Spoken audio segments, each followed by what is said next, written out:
Hello, I'm Tom Moore from the Bartitsu Lab, and in this particular session I'm going to take you through what I call the button basher drill.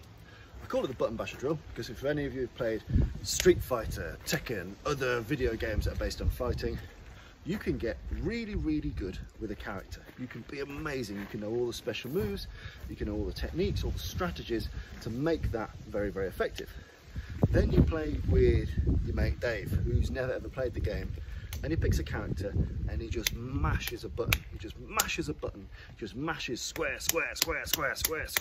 Every time you move, square. Every time you jump, square. Every time you think about moving, square. And he absolutely pastes you, okay? Real fighting is a bit like fighting a button basher every single time. When you're competing, it's like you're playing against a opponent that knows what they're doing across the internet. You know, Hadouken, I'm flying a kick, whatever. When you're fighting for real, most people are button bashers. So I'm going to show you how to be an effective button basher too, because it taps into how we instinctively like to fight, okay?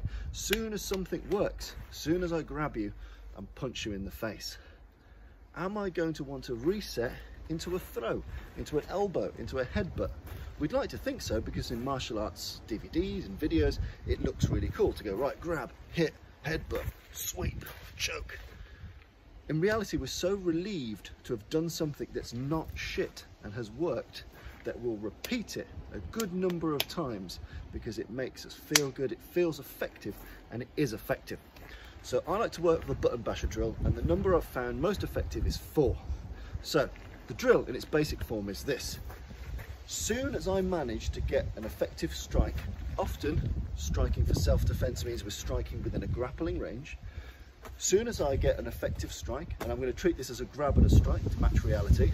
So let's say I've grabbed a bit of shirt and I've hit to the face, yeah? What I do is I practice the notion of at least firing 4 shots before I change position or change grip and then move to another subsequent 4, because it matches the realities that once we've landed something that works, we want to keep doing it. We want to repeat the same exercise.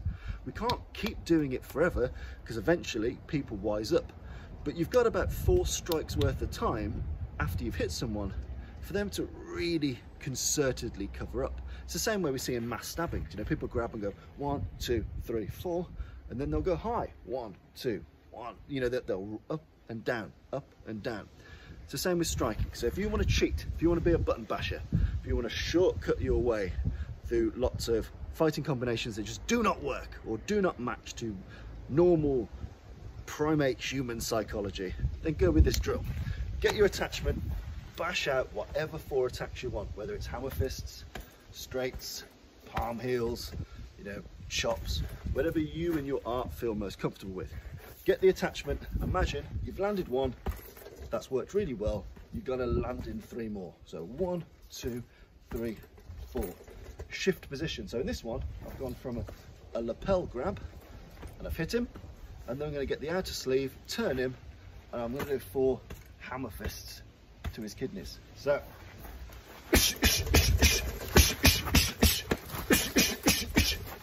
okay, get used to that type of drill where you change your grip, you change your direction, and you change your attack, but get used to bursts of the same technique.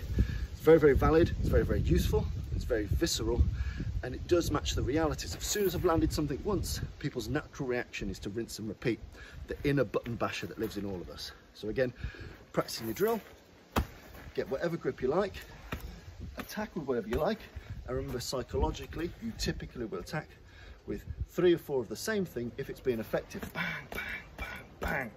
Then you essentially need to change your position because the opponent will start to wise up. They'll move their body, defend or attack you.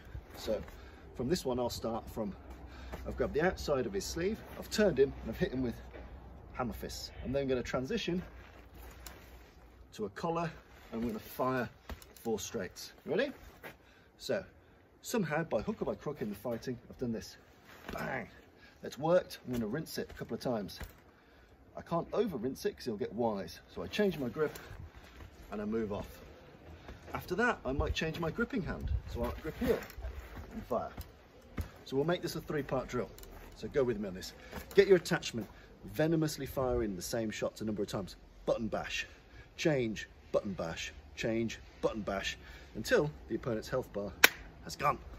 Okay.